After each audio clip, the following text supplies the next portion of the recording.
Story 1. Left in chronic pain for decades is the only answer. I do not fear death. I fear a life too painful to live. Story 2.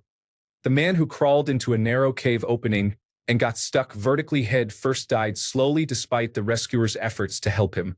Story 3. Sylvia likens a real-life case where a teenager was left with a cruel older woman who was jealous of her and tortured her for months until death. There is a movie based on this case that is extremely unsettling and makes me sick just thinking about it. Apparently, what happened in real life was even worse than what was shown in the movie. Here is what happened in the movie because I do not want to know the real-life details. Multiple instances of gang rape, clitoris burned with a torch, constantly beaten, leaving visible marks, burned with cigarettes.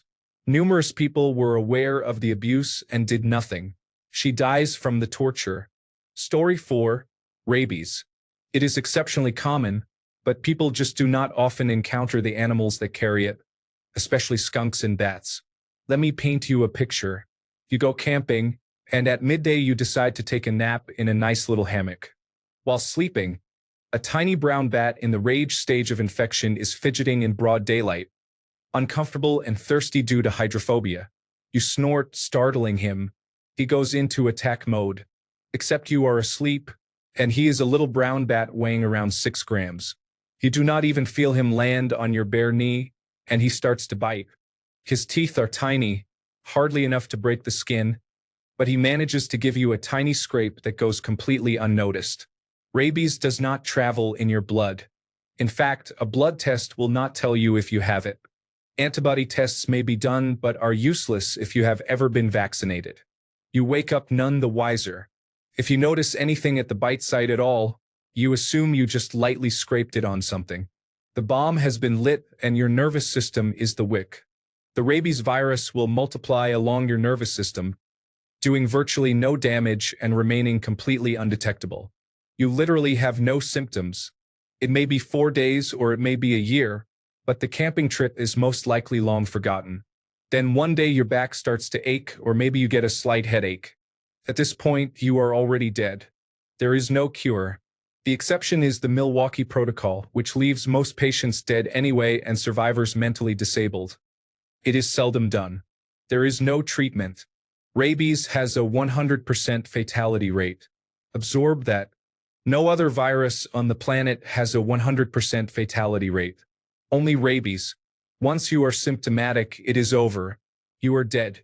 So what does that look like? Your headache turns into a fever and a general feeling of being unwell.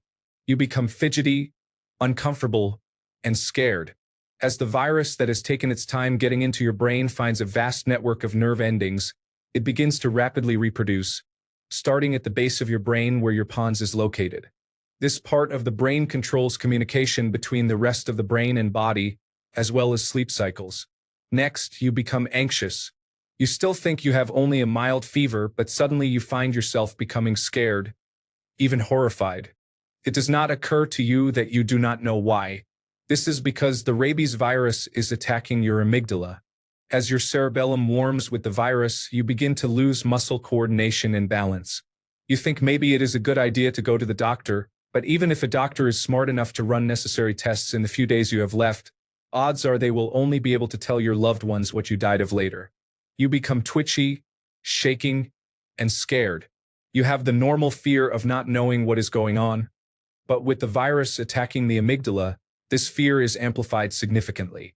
Around this time, hydrophobia begins. You are horribly thirsty. You just want water, but you cannot drink. Every time you try, your throat clamps shut and you vomit. This becomes a legitimate, active fear of water. You are thirsty, but looking at a glass of water makes you gag and shy back in fear.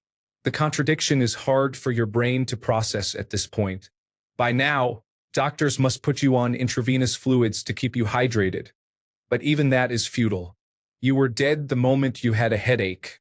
You begin hearing things or not hearing at all as your thalamus deteriorates. You taste sounds, see smells. Everything feels like the most horrifying hallucination imaginable. With your hippocampus under attack, you have trouble remembering things, especially family. You are alone, hallucinating, thirsty, confused, and absolutely terrified. Everything scares you at this point. Strange people in lab coats, people crying around your bed trying to get you to drink something. It has only been about a week since that little headache you have completely forgotten. Time means nothing to you anymore. Ironically, you now know how the bat felt when it bit you. Eventually, you enter the dumb rabies phase. Your brain has started to shut down. Too much of it has been turned into virus. Your face droops. You drool. You are barely aware of your surroundings. A sudden noise or light might startle you, but for the most part, you can only stare at the ground. You have not really slept for about 72 hours. Then you die. Always you die. And there is nothing anyone can do for you. Then there is the question of what to do with your corpse. Burying it is the right thing to do. However, the virus can survive in a corpse for years. You could kill every rabid animal on the planet today, and if 2 years from now, some preserved, rotten part of brain is eaten by an animal, it starts all over again. Story 5. The man who fell into the burning acidic pool of water at Yellowstone showed us a terrible way to die, drowning, burning, and dissolving all at once. Also, the old method of placing a rat in a bucket over someone's stomach and heating the bucket so the rat would chew through the person to escape would be a horrible way to die.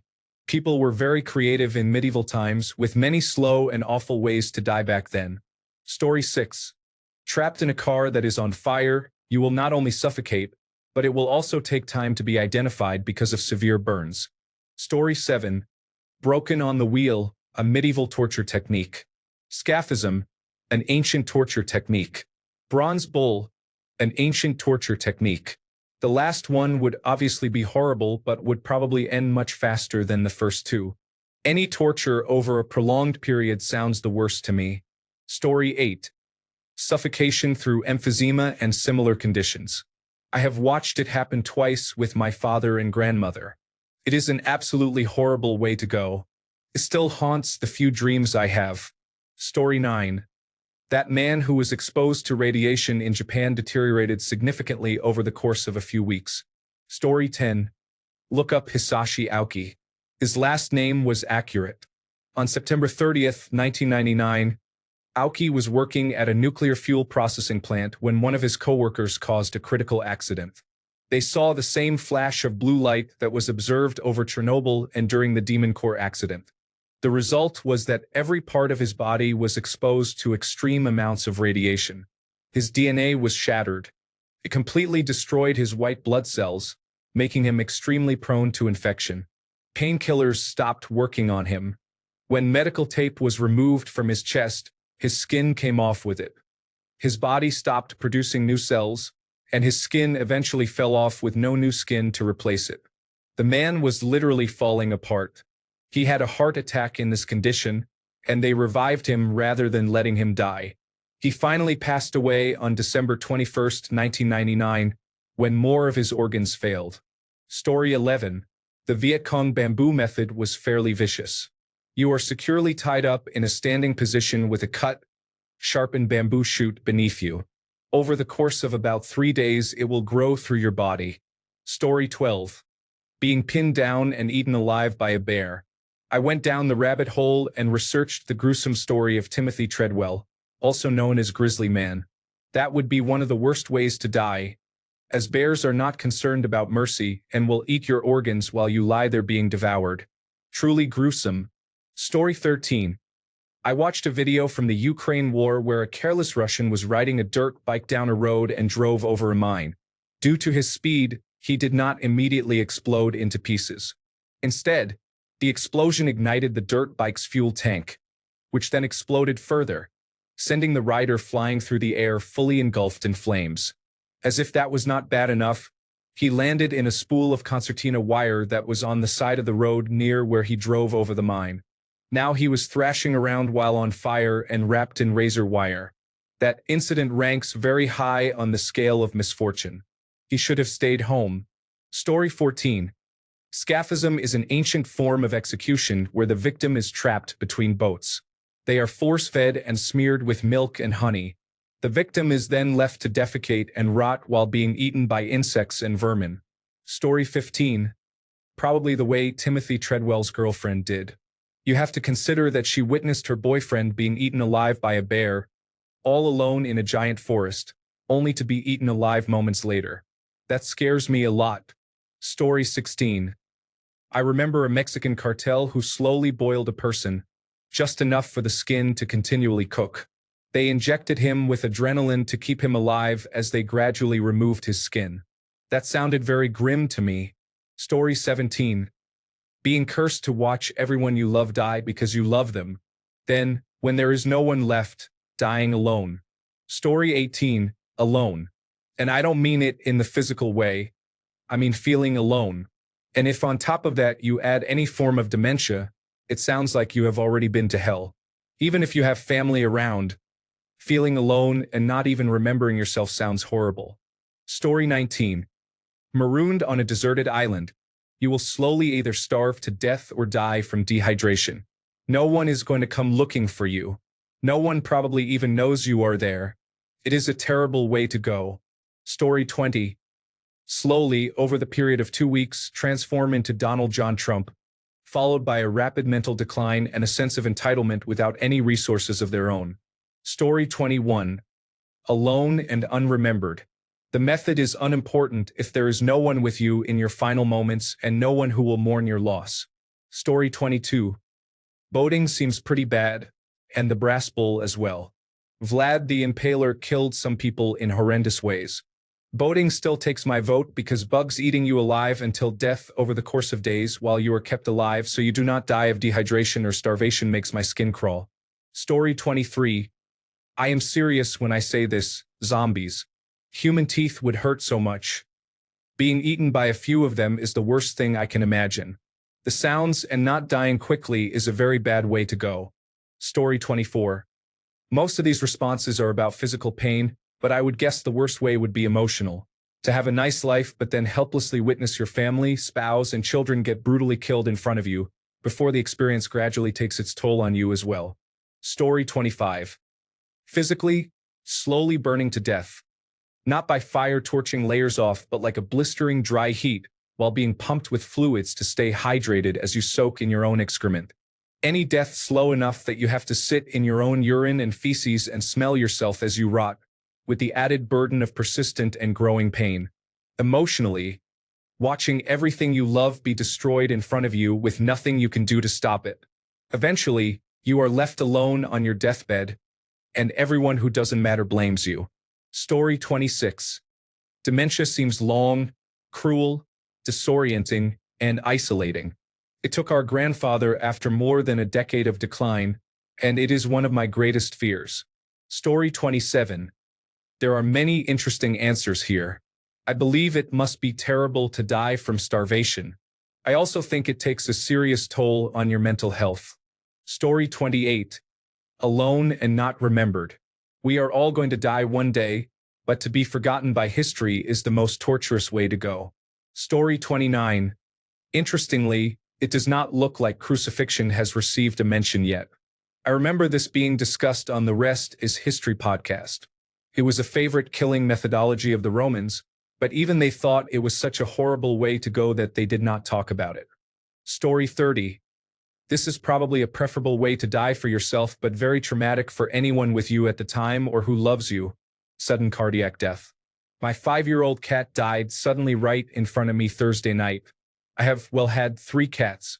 I was going upstairs to get ready for bed, and all 3 were running up the stairs with me. When I rounded the corner into my bathroom, my cat was right in front, and he just collapsed and was perfectly still. I grabbed him, and his eyes were open and fully dilated. He was completely limp. I tried for a long time to revive him, giving him mouth-to-mouth and chest compressions. He would cough up the air I gave him but was otherwise unresponsive. He was gone the moment he collapsed. My brother is a veterinarian and said it was probably hypertrophic cardiomyopathy. I buried him yesterday, and today I keep replaying it over and over in my head. And this is a cat, not a person. I can only imagine the trauma if it were my son or my boyfriend or a friend. Story 31. Dementia. I watched an uncle slowly die from just that. It was the saddest thing I have ever seen. One day, he got hold of an apple and nearly choked to death. He did not remember to chew and was choking on a large piece. Usually, my aunt would peel and cut the apple into small pieces. When I watched my uncle, I would make him fresh applesauce. I never took any chances. I cooked the apples. I loved my uncle. He was a great man who always looked out for us as kids. It was a pleasure to be there for him in his time of need. Story 32. Any type of bone cancer. I have had a family member die that way, and I understand wishing for death in certain instances. Story 33. Families of pancreatic and other types of cancer patients often say they were more relieved than sad at the death of the patient because of how painful it was for the patient to live with the cancer. I agree with that. Story 34. I remember seeing a news story about a teenager who fell into a wood chipper on his first day of work. Story 35. I saw this on 1000 Ways to Die. A man was trying to assault a woman in a bathroom, and when she managed to fight him off, he slipped and broke the toilet. One of the jagged pieces of the toilet fell pointy side up and went straight into his rectum as he fell, causing him to bleed to death. I'm sure there are worse ways to go, but the thought of that pain leading to a slow death seems pretty bad. Story 36. That girl who got locked inside the walk-in cooking oven at Walmart was literally cooked to death. Story 37. In George Orwell's novel 1984, rats are a central symbol of fear and torture, particularly in the infamous Room 101. Winston Smith, the protagonist, has a deep phobia of rats, and this fear is weaponized by the government to break his spirit and force him into compliance. The threat of being forced to face rats in Room 101 is used to induce fear and obedience, effectively turning his greatest fear into a tool of control. Story 38. My number one bad way to die is from botulism. The Clostridium botulinum bacteria produces a toxin that slowly relaxes all the muscles in your body. If you do not get treated in time, you die of asphyxiation as the muscles that control your breathing relax until you stop altogether. Botox always freaked me out a little because it uses the Clostridium botulinum toxin. Story 39. Floating in space, surrounded by the remnants of the craft that was supposed to get you back to Earth. The planet is right there in front of you, but traveling the opposite way. It is slowly, almost imperceptibly, shrinking. Nobody knows you are still alive, and even if they did, nobody could save you. You realize that you will never see your home again. You look at your oxygen levels, trying to decide if you should live the last few hours of your life in existential terror, or if it would be better for you to simply take off your helmet. Story 40. That cave diver got stuck and died in 2009. Story 41. Have you seen those very old torture devices like the brazen bull? That's extremely brutal and slow as well. Also, the ancient Persians used a method where they trapped someone between two boats, covered them in honey along with vermin and insects. Apparently, the victim would be slowly devoured to death by the insects and vermin. This method was called scaphism. Old-time torture methods were terrifying. Story 42. Not really a way to die, but to die alone in the hospital or anywhere else really is mine. I hope I can die around somebody I know. I doubt I will die from anything other than my health deteriorating, but I have never really been in the hospital with family or friends around to support me. That is kind of why I do not want to die alone. Story 43. Having people watch you die without being able to communicate with them. Blind eyes closed, paralyzed, but you can hear everything. Story 44. I would describe radiation poisoning while in a freezing cold room as people laughed at you for months until all your organs shut down and your entire body was essentially melting apart during that time. Story 45. The poor man who was zipped up into a small suitcase while his partner laughed and goaded him. That must have been horrific. Story 46. Junko Furuta. I read her story once and now, every time I see her face in a post, I am reminded of the atrocities she had to endure. I do not even want a reminder of what she went through. Story 47. Radiation poisoning is horrific. The effects vary depending on the dose and exposure site, but generally, sufficient radiation can cause the human body to break down at the atomic level. A large enough dose can destroy the DNA inside your cells, including your bone marrow. This means your body can no longer produce new cells, resulting in a compromised immune system inability to produce blood, and permanent injuries. It becomes even worse, with symptoms like skin sloughing off and intestinal lining liquefying and being excreted. Radiation poisoning is like being struck by a disintegration ray that works excruciatingly slowly. I would still probably choose it over dementia. They are somewhat similar. Radiation disintegrates your body, while dementia disintegrates your mind.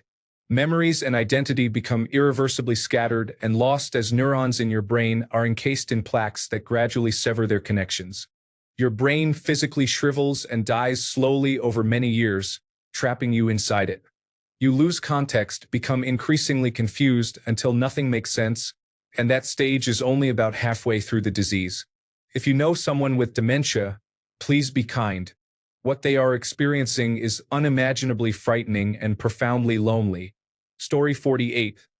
There are videos devoted to this topic, such as the top 10 worst forms of torture. I am not going to provide any links. Just search online and you will find them. Story 49. Small square room, about 3 meters squared, big enough to stand in. There is no light. Food is delivered once a day, dangled from a hatch above that you can grab. The floor is a medium-paced treadmill that keeps you at a casual stroll. The treadmill is also made of very coarse sandpaper. The walls are heated, but fans keep the room cool. You must walk. If you stop, you will be pressed against the heated wall. If you lie down, the sandpaper will scrape you as well. You have to keep walking until you collapse, refuse food and water until you starve or dehydrate. If you give up, your death will come from the sandpaper scraping your skin off and being burned by the wall until you die of shock. Story 50. Definitely dying by burning alive or in a submarine. How people believe they would die, being trapped down there with very limited air, food, and water if they even had any. Story 51. I would say the real-life incident of Hisashi Aoki is the worst way to die due to immense suffering, whereas the one with instantaneous death but very graphic is the Byford Dolphin accident of 1983. Story 52. The brazen bull torture must be one of the most notorious methods. For those who do not know, the brazen bull was a hollow life-sized bronze statue of a bull. The victim would be placed inside the bull, and a low fire would be started under the bull's belly, heating the entire structure and slowly cooking the person inside. As an added artistic detail, the bull's nostrils were open into the chamber with twists and turns like a French horn, allowing steam and the screams of the victim to escape in a dramatic way. Story 53. What next? You are going to ask why such a specific way, and then you would ask for a name. Not falling for that. Story 54. Casually, like just riding an elevator or walking down the street, anything can happen in 5 seconds. Story 55. Like this, I reckon. After a few weeks, you would just beg for death, but you would be too weak and in too much pain. They could not even administer pain medication because they could not find veins. Absolutely heartbreaking. I have heard they still have paper cranes in the hospital his family visited to honor him. Story 56. I am claustrophobic, so maybe waking up after being declared dead and buried in the ground, with no way out, would cause me to die of suffocation. Story 57. Being paralyzed and having someone read me all the false stories from Reddit that day. Stories that people eagerly believe until I die of boredom. Story 58. Having a regeneration power like Logan and being slow roasted over a spit. Slow enough so the side that has regenerated starts to face the fire again. Story 59. Death by majority. It is like always being fed 1,000 to 500 calories below your maintenance level as your maintenance decreases. Drink all the clean water you want but remain undernourished and starve to death as slowly as possible. Story 60. There is a YouTube channel that makes videos on these topics, but I do not recall the name. Scaphism always sounded horrendous to me. Keel hauling was also terrible if you did not drown. There is also the blood eagle. Story 61. I wonder if when you die you do not even feel anything because of the surge of adrenaline from the feeling of, oh no, I am about to die. Maybe it is just supreme numbness until you pass away. Story 62. I would think slowly burning to death by fire or chemicals would be the worst. Second would be drowning, especially if you are trying your best to reach the surface and are only feet away but cannot make it. Story 63. To me, Anything other than a peaceful death where you slowly and gently die in your sleep is a horrible death. We all live difficult lives, and we all deserve a beautiful death. Story 64. For a warrior peaceably in our sleep. Some of us want to go out on our shields. Time is one thing that does not care. Thanks a bunch for sticking around till the end of the video. Remember to subscribe, and until next time, stay awesome and goodbye.